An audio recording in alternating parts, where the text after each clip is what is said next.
उम्मीदों के दिए लेकर जो सड़के पर थे आए, वही नौजवान आज नाई ताकिर बनाए। हर जुल्म की दीवार को खाक में मिला दिया। देखो आज फिर से स्टूडेंट ने सरकार को झुका दिया। नमस्कार दोस्तों, स्वागत है आपका। आज 25 जुलाई 2026 का दिन भारतीय शिक्षा व्यवस्था के इतिहास में एक महत्वपूर्ण दिन बन गया है। केंद्रीय शिक्षा मंत्री धर्मेंद्र प्रधान ने आज अपने पद से इस्तीफा दे दिया है। ये इस्तीफा सिर्फ एक मंत्री का इस्तीफा नहीं है, ये पिछले कई हफ्तों से देश भर में चल रहे छात्र आंदोलन की सबसे बड़ी जीत है। ये जीत है हमारे देश के बच्चे की, यह जीत है भारत की डेमोक्रेसी की, यह जीत है उस माँ की जिसने गहने गिरवी रखकर फीस भरी थी और उसके बाद पेपर लीक हो गया था। यह जीत है उस पिता की जिसने अपने बेटे को बार बार फोन करके कहा कि बेटा खेत बेच दिया है, अच्छे से पढ़ाई करना।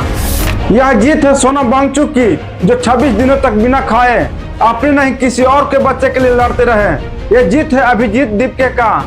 यह उस पूरी पीढ़ी की जीत है जिसे समाज में अक्सर बड़े बुजुर्ग ताना मारते थे कि बस रील बनाते रहो, स्क्रीन में घुसे रहो। आज उन बच्चों ने जवाब दिया कि रील बनाने से भी, स्क्रीन में घुसे रहने से भी देश में बदलाव आता है। जेएनजी का जंतर मंतर से लेकर देश के कोने कोने तक फैले कॉकरोच जनता पार्टी के आंदोलन ने आखिरकार भारत को झुकने पर मजबूर कर दिया। आज के इस खास एपिसोड में हम विस्तार से समझेंगे आखिर क्या हुआ जो धर्मेंद्र प्रधान को इस्तीफा देना पड़ा।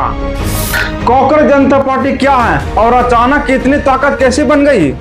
छात्रों की असली मांग क्या थी? और सबसे बड़ा सवाल, क्या सिर्फ इस्तीफे से सब कुछ ठीक हो जाएगा? चलिए शुरू करते हैं। ये कहानी सिर्फ आज की नहीं है, ये पिछले कई सालों से चल रही है। नीट जेईई बोर्ड परीक्षा, लगभग हर बड़ी परीक्षा में पेपर लीक की खबरें आती रही है।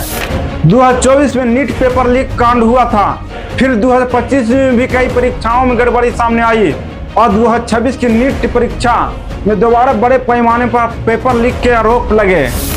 लाखों छात्र का भविष्य दांव पर लग गया। कई छात्र डिप्रेशन में चले गए, कुछ ने आत्महत्या कर ली। अभिभावक सड़कों पर उतर आए, लेकिन शिक्षा मंत्रालय और एनटीए की तरफ से ठोस जवाबदेही नहीं दिखी। यहीं से गुस्सा धीरे धीरे एक आंदोलन में बदलने लगा। अब बात करते हैं उस संगठन की जिसने इस आंदोलन को नई दिशा दी, कॉकरोच जनता पार्टी। इसके फाउंडर है अभिजीत दीपके, एक युवा जो खुद छात्र रहे हैं और जिन्होंने महसूस किया कि सिर्फ सोशल मीडिया पर गुस्सा निकालने से कुछ नहीं होने वाला है। उन्होंने कॉकरोच नाम इसलिए चुना क्योंकि उन्होंने कहा हम छात्रों को कुचला जा रहा है जैसे कॉकरोच को कुचलते हैं, लेकिन अब हम खुद संगठित होकर लड़ेंगे। जून 2026 में जंतर मंतर पर धरना शुरू हुआ। शुरुआती में कुछ 100 लोग थे, फिर 1000 हो गए, फिर देश के अलग अलग शहरों में प्रदर्शन शुरू हो गया। छात्रों की मुख्य मांगे थी शिक्षा मंत्री धर्मेंद्र प्रधान का इस्तीफा, एनटीए का पुनर्गठन या बंद करना, पेपर लीक के दोषियों पर सख्त कार्रवाई, प्रभावित छात्रों और आत्महत्या करने वाले परिवारों के मुआवजा, पुलिस की ज्यादतियों के खिलाफ माफी। प्रदर्शन में सोनम वांगचुक जैसे लोग भी शामिल हुए। कई दिनों तक जंतर मंतर पर छात्र डटे रहे। पुलिस ने लाठीचार्ज भी किया, आंसू गैस भी छोड़ी। कई छात्रों को हिरासत में लिया गया, लेकिन आंदोलन थमा नहीं। और फिर आज 25 जुलाई 2026 का दिन आ गया।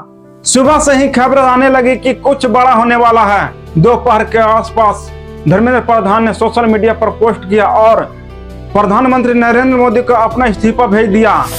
उन्होंने अपने बयान में कहा कि जंतर मंतर और देश भर में जो स्थिति बनी है उसे देखते हुए ताकि कोई भी राष्ट्र विरोधी ताकत इसका फायदा न उठा सके, मैंने प्रधानमंत्री जी को अपना इस्तीफा भेज दिया है।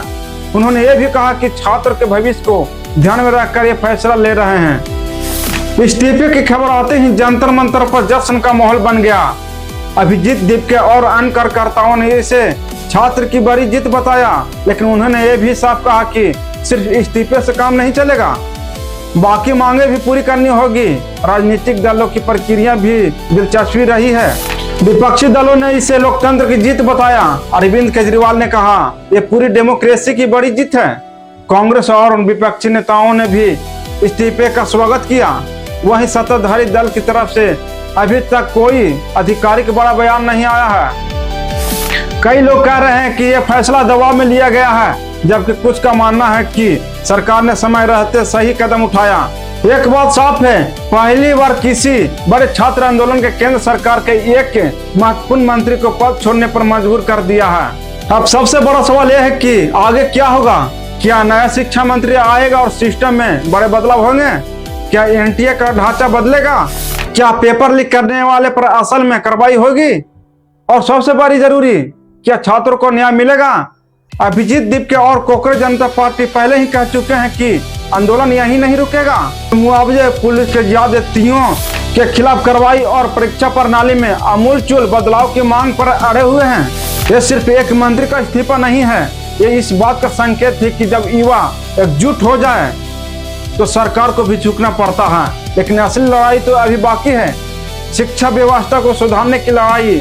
आपको इस पूरे घटनाक्रम पर क्या लगता है? क्या धर्मेंद्र प्रधान का इस्तीफा काफी है या और बड़े बदलाव की जरूरत है? अपना विचार कमेंट में जरूर लिखिए। अगर ये वीडियो पसंद आया हो तो लाइक, शेयर और सब्सक्राइब जरूर कर दीजिएगा। मिलते हैं नेक्स्ट वीडियो में। जय हिंद।